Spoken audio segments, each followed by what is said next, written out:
extirpa los ovarios. Now, Ahora, here you have an example, a public aquí tienen un example ejemplo of the issue público de este tema. Nuevamente, Angelina Jolie no resolvió el problema de sus hijas.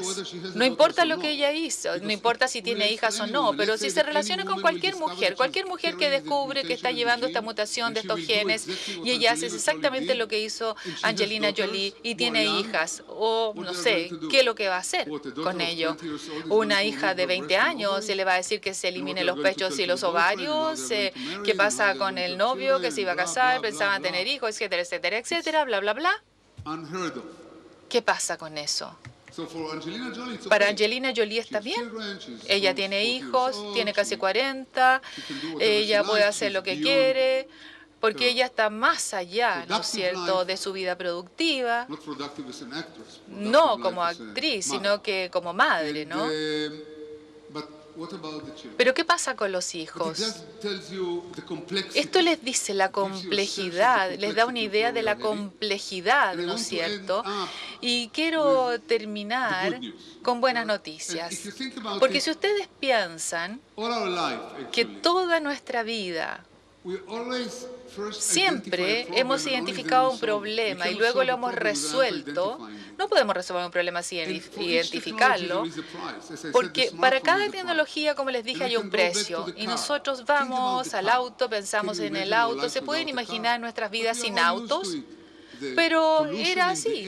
Pero aparte de eso, hoy día tenemos contaminación, tenemos atropellos, es decir, ya estamos listos para pagar el precio. Cada vez que nos subimos al auto, ya, bueno, no sabemos qué va a pasar después, pero estamos viviendo con ello. Y este es el precio de la tecnología. Cada tecnología tiene un precio y esta tecnología también tiene un precio. Y el precio es el precio de la privacidad, de las agencias de seguro, de la familia, etcétera. Pero no solamente eso, el gobierno, el ejército, que a lo mejor va a querer tener los mejores soldados solamente. Podemos imaginarnos cualquier cosa. Las buenas noticias es que hoy día estamos desarrollando en ciencia y tecnología lo que ha hecho CRISPR-Cas, que somos capaces de entrar a los genes y corregirlos. Por lo tanto, si yo descubro una mutación, en el futuro, las mujeres como Angelina Jolie no van a tener que sacarse los pechos ni extirparse los ovarios. Vamos a poder componer, bueno, unas pequeñísimas nanotijeritas adentro. Ustedes han escuchado la nanotecnología, ¿no es cierto? Y estos son unas nanotijeras que van a poder cortar esta ruta de este gen mutante, lo va a sacar y va a dejar los genes sanos y vamos a poder repararnos genéticamente. Y esto ya viene y ya no está tan lejos. Está aquí, muy cerca. Hay problemas éticos, quizás, ¿no es cierto?, de cómo hacerlo, a quién hacerlo. Quizás algo decida, no sé, a una niña que es rubia que decide ser negra o que al revés. Entonces la sociedad va a empezar a discutir si esto es moral o no es moral. Es decir, la sociedad siempre va a tener discusión al respecto. Pero para las enfermedades reales, para cáncer, para enfermedades cardíacas, para Alzheimer, nosotros descubrimos el gen malo, lo cortamos, lo tiramos a la basura y estamos listos, lo reemplazamos eso. Entonces este es el futuro de la medicina. La gente me ha preguntado, ¿cuándo esta medicina del futuro? Y yo les digo, ahora, ya estamos en ello. No estamos hoy día completamente ahí, pero somos capaces de analizar a nivel molecular a muchos pacientes, muchas enfermedades, análisis parciales, no son completos todavía, pero ya estamos en la revolución. Y la revolución va a ser gradual. No es que vamos a hacer el enero del año 2021, ayer estábamos, no sé, en este siglo XIX y hoy día estamos en el siglo XXI. No, esto va a ser gradual. Vamos a empezar a sopesar los temas morales, éticos también. Toda la cosa de la tecnología ya está en nuestro horizonte hacia donde avanzamos. El futuro va a ser siempre brillante, mucho mejor que el presente. Muchas gracias.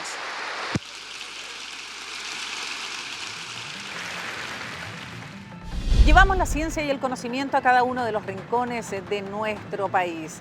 Recordamos que estamos revisando los 9 años de Congreso Futuro desde su creación, desde el año 2011 hasta la fecha, donde han participado más de 700 expositores hablando de los futuros posibles de tecnología, de innovación, de ciencia y planteándonos sus ideas, sus investigaciones, sus preguntas y respuestas. Hacemos un breve alto en este especial Congreso Futuro. Regresamos con más de lo que nos tienen que decir los científicos.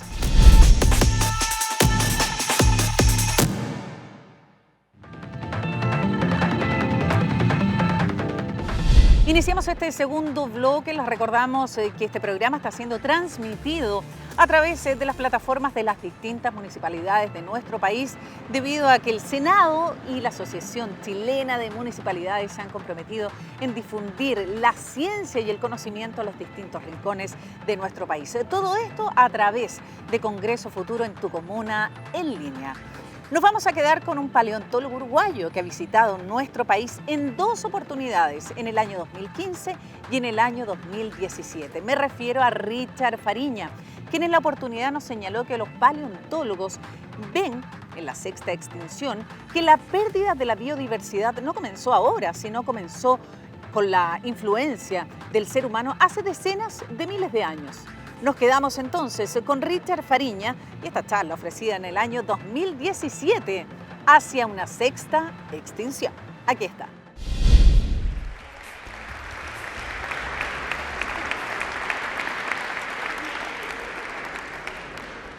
Es un honor, es un placer, es un privilegio estar aquí. Les quiero hablar de la 6ª extinción, pero ese es el nombre del panel. ¿Qué quiere decir que hay una 6ª extinción? Quizás lo que quiera decir que ha habido 5 antes, ¿no? Bueno, ahí tienen lo que es la evolución de la biodiversidad a lo largo de la historia, desde que hay fósiles en abundancia, desde el principio del Cámbrico. Extraordinaria que se debe al genio de Jack Sepkoski, que está representado allí. Como ven, ese es el número de familias en cada unidad de tiempo geológico que se encuentran en esas antigüedades, y ven que hay 5 caídas, o sea, siempre hay extinciones. Lo que pasa es que hay algunas de ellas que son más importantes y a esas les llamamos extinciones masivas. De esas extinciones masivas hay 5 que son las más importantes de todas, y varias de ellas se refieren naturalmente al impacto de algunos cuerpos celestes, como el que mencionaba recién Mario, pero a una escala global mucho mayor. Ha habido extinciones antes del Cámbrico. Durante el Precámbrico ha habido extinciones debidas posiblemente las primeras de ellas a la acción de cianobacterias. Hasta entonces lo que era común era el metabolismo anaeróbico y que los cielos estuviesen con muy poco oxígeno. La atmósfera tenía muy poco oxígeno. En realidad el oxígeno es un invento de la vida. Fueron las cianobacterias que expulsaron una gran cantidad de oxígeno a la atmósfera, envenenándola. Estos deben haber sido los grandes contaminantes de su época. Está claro que el oxígeno es un veneno. A mí me gusta decir eso, recordarles, cuando los enamorados se dicen el uno al otro, sos como el aire que respiro. Miren lo que se están diciendo, ¿no? Bueno, en fin, total que hubo entonces extinciones en el Precámbrico que deben haber sido muy severas, pero de las que tenemos muy poquito registro, porque la gran mayoría de los fósiles aparecen después del Cámbrico, cuando los organismos empiezan a tener partes duras.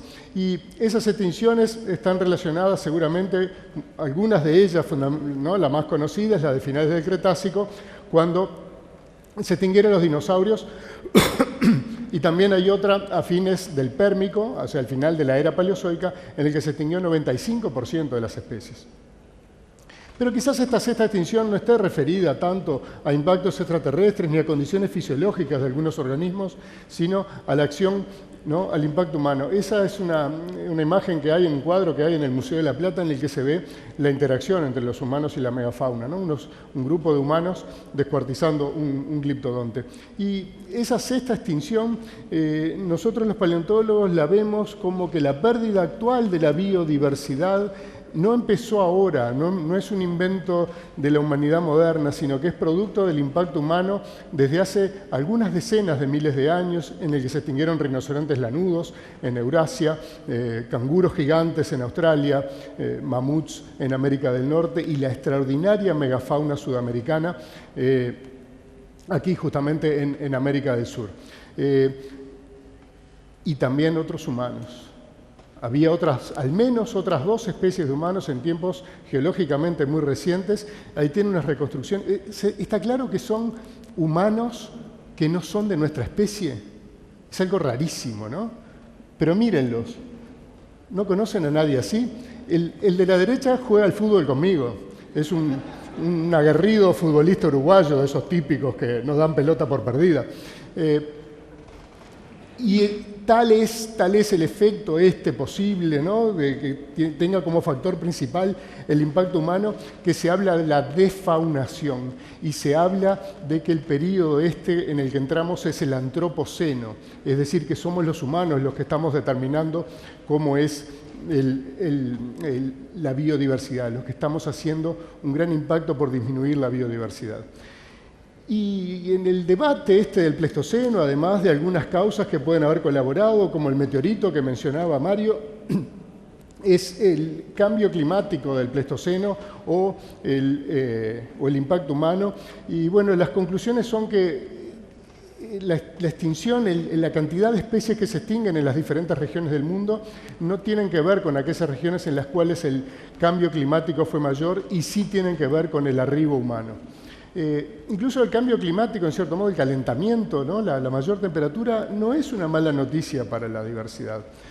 Yo no estoy diciendo que sea irrelevante esto para el cambio climático moderno, porque estoy seguro de que si el mar sube algún metro, los holandeses van a estar muy preocupados, ¿no? Pero lo que digo es que, miren, en esa gráfica se ve la evolución de la biodiversidad de mamíferos acá en América del Sur relacionado a cómo evoluciona el clima en América del Sur. Cuando se extinguen los dinosaurios y en momentos en que la temperatura está muchos grados, 8, 10, 12 grados por encima del presente, la biodiversidad de mamíferos aumenta y esta disminuye cuando hay glaciación antártica y la temperatura cae, vuelve a subir con la deglaciación antártica y cae desde entonces un efecto enmascarado por la invasión de contingentes de mamíferos de América del Norte en lo que se va a llamar el gran intercambio biótico interamericano. ¿Y cuál es la relación? Bueno, esta es la historia oficial de la... Por supuesto, ya es un modelo que está comenzando a ser cuestionado, pero todavía esa es más o menos la historia oficial que se cuenta. Los humanos entran hace 12.000 años desde Siberia y Alaska, entonces un terreno emergido llamado Beringia. Hace 12.000 años por vía acuática y hace 11.500 años cuando los grandes glaciares que cubrían lo que hoy es Canadá empiezan a derretirse, hay un corredor libre de hielo, ¿no? Hace 11.500 años. Y cuando llegan acá a América del Sur encuentran la fauna de mamíferos más espectacular de todo el mundo y todos los tiempos. Gliptodontes, perezosos gigantes, macrauquenios y toxodontes, que son animales que no tienen parientes modernos, caballos, el tigre dientes de sable, ¿no? Para que vean el Diego de la era del hielo, es Smilodon fatalis, la especie norteamericana que pesaba 200 kilos. Smilodon populator, la especie sudamericana, llegaba a 400 kilos. ¿No? Sí, sería un actor mucho mejor, ¿verdad? Mucho más impresionante que Diego, el de la edad del hielo. Lo que pasa es que Hollywood está allá. Y esta es una reconstrucción también de la fauna, y esta fauna, además de su espectacularidad y sus características ecológicas, le llamó la atención al gran Charles Darwin, que le dedicó un texto bastante largo y en el que se demuestra que es su primera influencia después vienen los pinzones, esta es su primera influencia para la definición de su teoría de evolución por selección natural, porque dice que las pampas deben haber estado llenas que pueden ser consideradas un amplio sepulcro de estos grandes mamíferos. Si ven, ¿no?, la cantidad de mamíferos que se extinguen, la proporción de grandes mamíferos que se extinguen, es un 13% en Australia, un 40 y pico en Australia y Europa y 3/4 partes en América. Eso quiere decir que ese es el recorrido de la humanidad. Los humanos van encontrando con tecnología de caza cada vez mejor animales ingenuos, animales que no tienen la respuesta comportamental que hasta hoy tienen los animales africanos. Casualmente todavía hay megafauna en África, ¿no?, de huir o enfrentar, de considerarnos un peligro a pesar de nuestro relativamente pequeño tamaño. Este paradigma ha sido cuestionado, ¿no?, en Monteverde, como mencionaba recién Mario, y también en algunos lugares en Brasil, y nosotros nos metimos en esa conversación con un bello yacimiento que tiene una edad de 28 o 29 mil años y una gran cantidad de fósiles, miles de fósiles de los que colectamos ya, unos cuantos que se ven allí, muchos de los cuales tienen marcas como las que dejan las herramientas. Ese yacimiento extraordinario de área todavía indefinida nos lleva a incorporarnos en esa conversación, nos habilita en su condición de extraordinario, en su imprevisto, porque cómo es que se encuentra una evidencia de presencia humana tan al sur y tan al este, en América del Sur como Uruguay, en esa antigüedad de 30.000 años. Eso es, por supuesto, materia de debate. El debate es propio de la ciencia. No hay que pensar, a veces acá lucimos los que presentamos como que estamos diciendo la verdad revelada, estamos bajando del Sinaí con las tablas de la ley, y eso no es así. En la ciencia lo que debe pesar más siempre es el debate, el enfrentamiento de los paradigmas, el buscar, a ver esto cómo es y si podría ser de otra manera. Bueno, pero de todas formas, aun cuando la ciencia no deja de ser un conjunto de pequeñas velas que uno va prendiendo en la oscuridad y que sabemos que se van a apagar en poco plazo, y sin embargo, mientras están prendidas, nos ayudan a encontrar nuestro camino. Esas certezas de corto plazo que sabemos que van a ser derribadas mañana o pasado, nos ayudan a enfrentar estas reflexiones. Y yo quiero destacar que a mí el problema de la pérdida de diversidad me parece el problema ambiental más importante que estamos enfrentando. Cuando se habla del cambio climático, del calentamiento global, puede haber ganadores y perdedores, ¿no? Como expuso aquí mismo Jane Lubchenco hace 2 años, cuando también tuve el honor de participar en aquel Congreso del Futuro. Con la pérdida de biodiversidad no hay ganadores. Con la pérdida de biodiversidad se perjudican los que se extinguen naturalmente. ¿Y por qué no nos vamos a perjudicar nosotros si quizás en un árbol de la Amazonia que todavía no sabemos de su existencia puede haber algún compuesto que nos ayude a eliminar alguna enfermedad? ¿Cómo sabemos que en alguna especie de delfines todavía no estudiada y que está en peligro de extinción, en su comportamiento no está una clave importantísima para entender algo relacionado incluso a la convivencia humana? Esa fauna ya no está quizás porque nosotros los humanos, de aquellas cianobacterias que extinguían por un motivo metabólico, o el azar, el choque del meteorito contra la Tierra, que provocó condiciones que eliminó una gran cantidad de especies simultáneamente. Nuestro éxito evolutivo, que en definitiva es la ventaja y el problema. Somos demasiado sobre la Tierra y eso quiere decir que como especie nos está yendo demasiado bien. Y nos está yendo demasiado bien no por una razón fisiológica, como les decía, sino por la acción del cerebro. La acción del cerebro que nos despierta la ética. La acción del cerebro y todas las maneras que tenemos de multiplicar nuestros cerebros y ponerlos en red, como este Congreso del Futuro, en el que estoy tan contento de participar, o los medios electrónicos o los medios masivos de comunicación. Bueno, quizás sea ese mismo cerebro el que nos lleve a una consideración mejor de este problema y a resolverlo. Yo soy una persona optimista por naturaleza. Soy uruguayo, un país de 3 millones que tiene muchos campeonatos. Tengo que ser optimista. Pero soy optimista porque creo que del uso del cerebro vamos a poder encontrar esa armonía entre el ambiente y la naturaleza, que no está en el pasado, no está en el pasado. Sería injusto acusar a los pueblos primitivos que extinguieron a la megafauna porque no les llegaba un Twitter desde Uruguay, miren que acá se terminaron los tatú, cuiden los que tienen, ¿no? La excusa de la ignorancia, a pesar de que yo no participo de esa idea bucólica del indígena en armonía con el ambiente, porque el indígena, igual que el humano civilizado, es un canalla, es un egoísta que trata de gobernar, igual que cualquier otra especie que hay sobre el planeta, la mayor cantidad de energía de los ecosistemas, la mayor cantidad de materia, la mayor cantidad de cría que podamos tener, eso es lo bueno. O dígame cualquiera de ustedes, el más comprometido con el ambiente, si tiene un hijo y el hijo está llorando de hambre y ahí están los últimos huemules, ¿qué hacemos? Tiramos, ¿no? Los que tenemos hijos sabemos que tiramos. La gracia está en usar eso que está acá adentro, para no llegar a esa situación.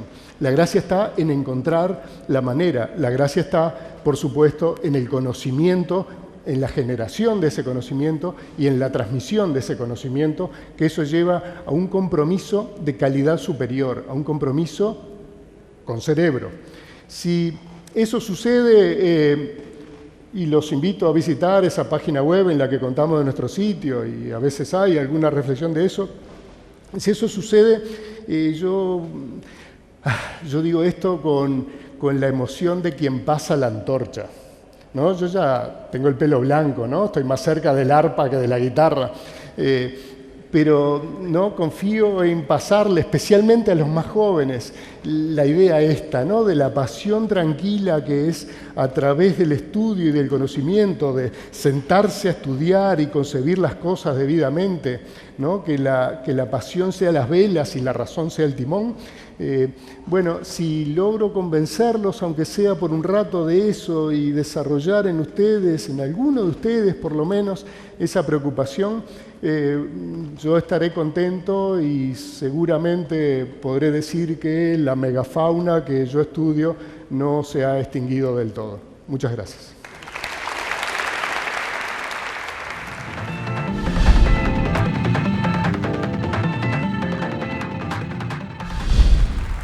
Buenas tardes, todas y todos. Yo quiero empezar con una información que mucha gente no sabe, que a cada minuto 11 niños de abajo de 5 años se mueren por alguna causa relacionada a la pobreza.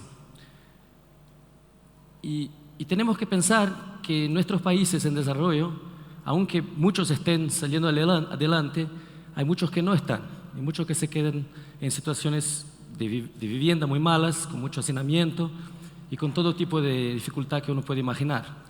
¿Y eso qué tiene que ver con nuestro futuro?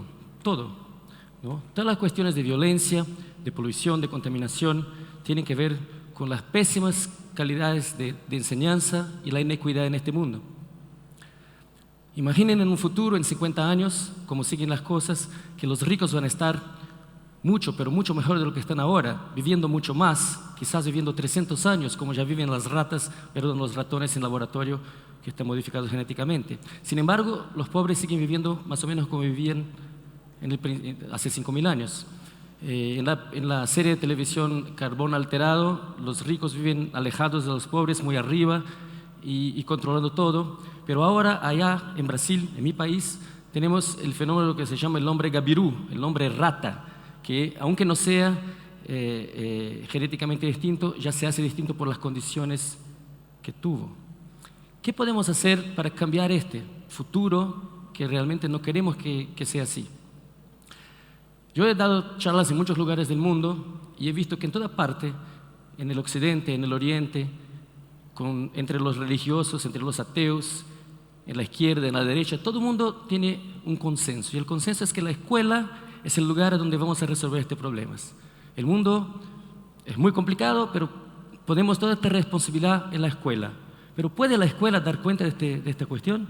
¿Estamos realmente equipando las maestras y los maestros para que puedan resolver esta cuestión?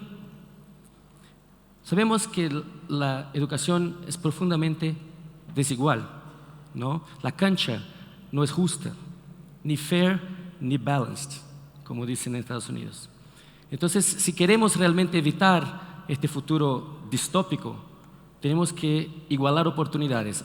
La escuela es el lugar donde una persona de mucho talento, aunque venga de una población, digamos, en la pobreza extrema, puede tener la chance de tener movilidad social. Pero para eso tenemos que revolucionar la educación. La escuela que tenemos hoy es muy parecida a la escuela que se inventó en Sumeria hace 5.000 años, que se llamaba la Eduba, en que estaba una persona parada enseñando a un montón de niños a copiar.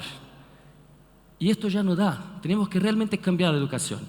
Si queremos mejorar la educación, la primera cosa que tenemos que hacer eso que no quede ninguna duda, es cambiar los sueldos de los maestros y maestras. Si quisiéramos llevar Chile o Brasil, bueno, sí, hay que hablar de esto.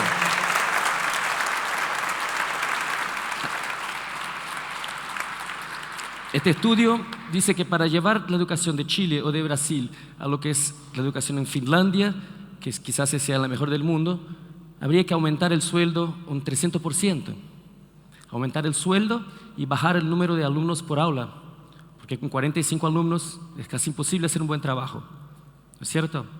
Ahora, ¿qué pasa? Lo que pasa es que en toda parte no tenemos dinero para eso, no hay fondos para eso. ¿Cómo queremos cambiar el futuro si la gente que está cuidando este futuro, que son los maestros y maestras, no tienen incentivos? O sea que no estamos atrayendo a ser maestros los que tienen más talento, los que tienen más entusiasmo, sino los que son completamente locos o los que no dan para otra cosa. Tenemos que cambiar eso. Quizás la profesión más importante del mundo, las maestras y los maestros. Bueno, más allá de eso, tenemos que también pensar mejor en las cuestiones que tienen que ver con la biología del aprendizaje. Y con eso quiero una vez más aludir al gran maestro Humberto Maturana y también a Francisco Varela. Y el punto que yo quiero hacer es que en la pobreza la biología viene antes de la psicología. ¿Qué interesa discutir cuál es la mejor técnica para enseñar un cierto asunto si los niños no han dormido, si no han comido, si no han hecho ningún ejercicio en casa, porque viven tan mal? ¿No? Y no podemos imaginar que estas cosas se van a resolver en casa, porque en la pobreza extrema la gente toda vive mal, los papás, las mamás, todos viven mal, trabajan demasiado, no tienen tiempo con los hijos. Entonces la escuela tiene que hacerse cargo de esto.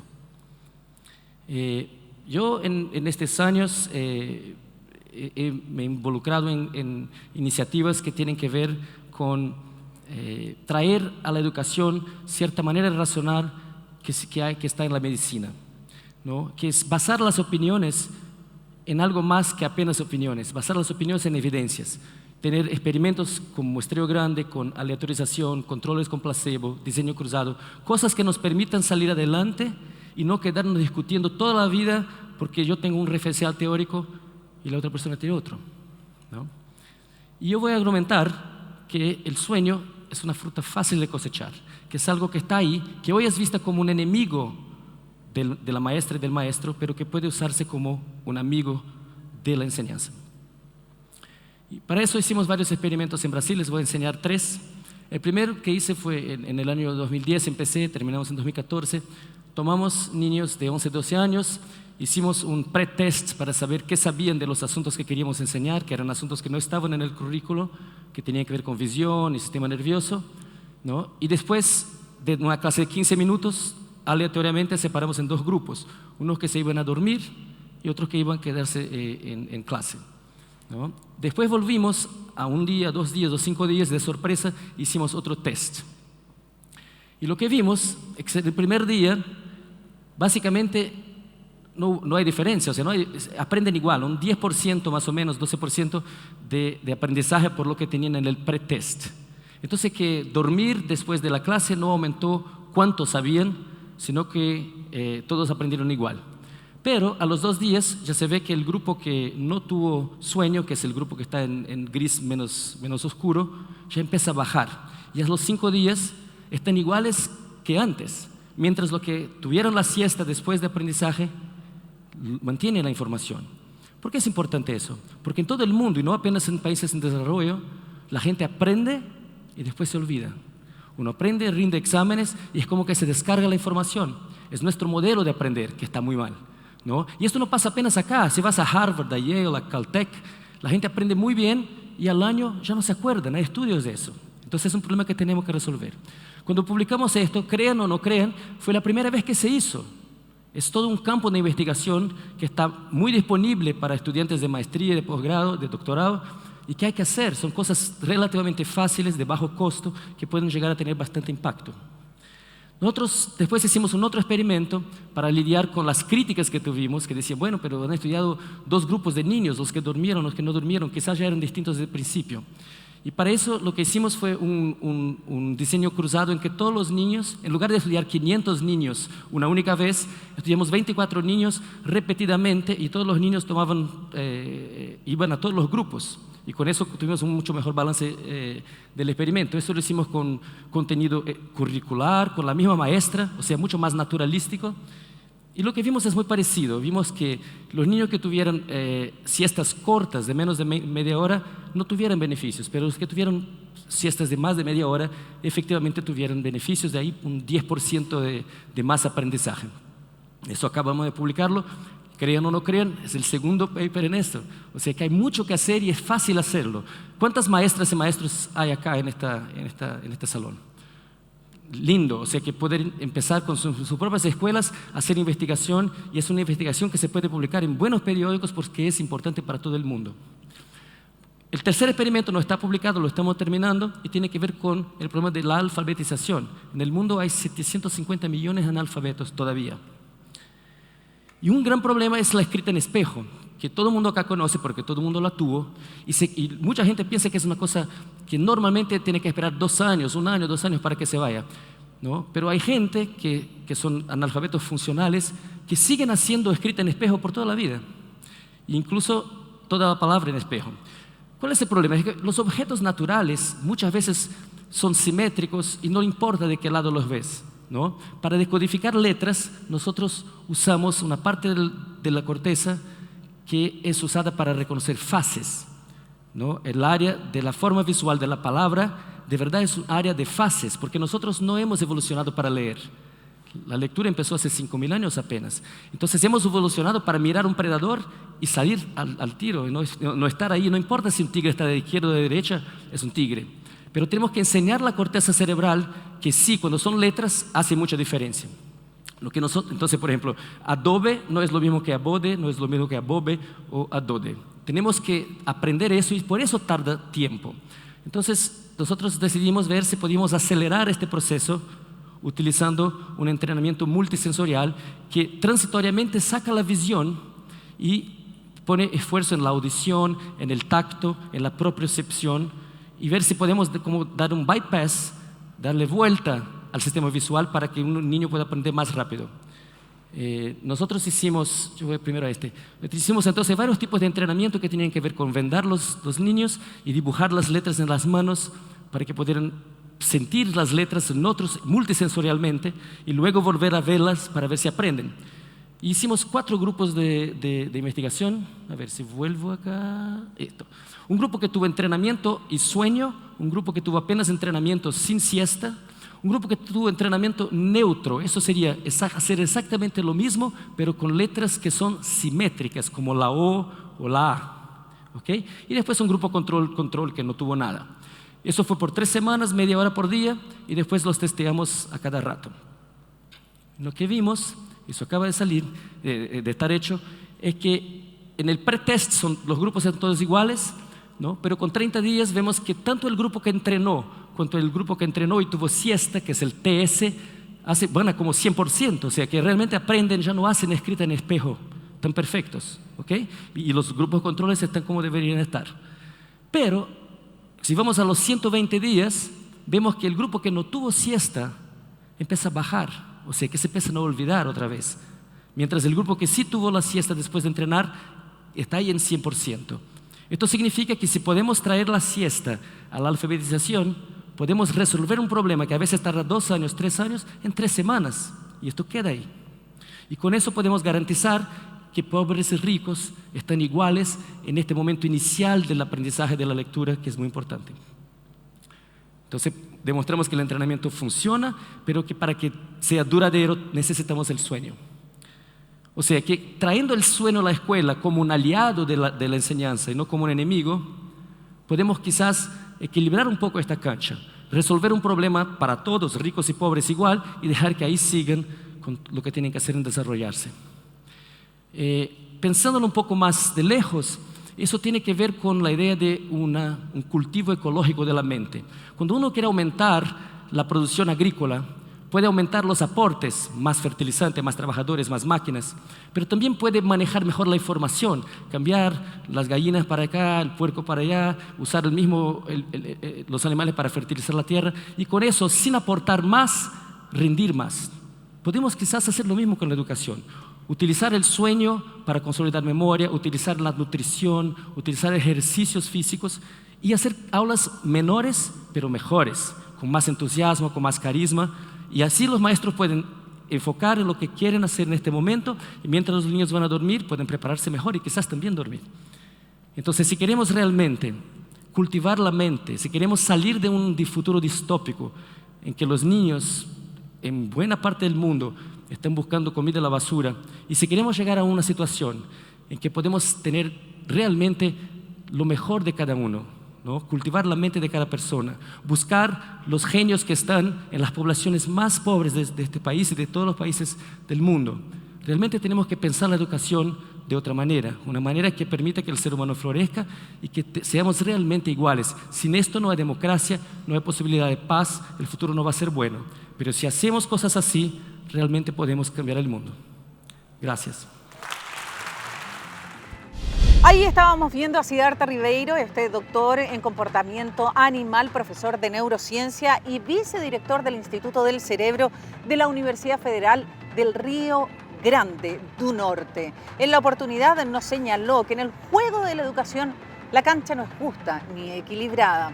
Ahí estaba esta charla, el cultivo ecológico de la mente, ofrecida en el año 2019. Si quieres volver a revisar esta y otras charlas ofrecidas por los más de 700 expositores que han participado en Congreso Futuro, ingresa a www.congresofuturo.cl. Si quieres revisar este programa nuevamente, ingresa a las plataformas de las distintas municipalidades de nuestro país a través de Congreso Futuro en tu comuna en línea, ya que estamos en alianza entre el Senado y la Asociación Chilena de Municipalidades para difundir la ciencia y el conocimiento a todos los rincones de nuestro país. Soy Jessica Soto Huerta, gracias por haberse informado con nosotros. Los dejo invitados a que sigan Congreso Futuro a través de las distintas plataformas, Twitter, Facebook y también Instagram y por supuesto a través de www.congresofuturo.cl. Nos juntamos en una próxima edición de este especial Congreso Futuro. Cuídense.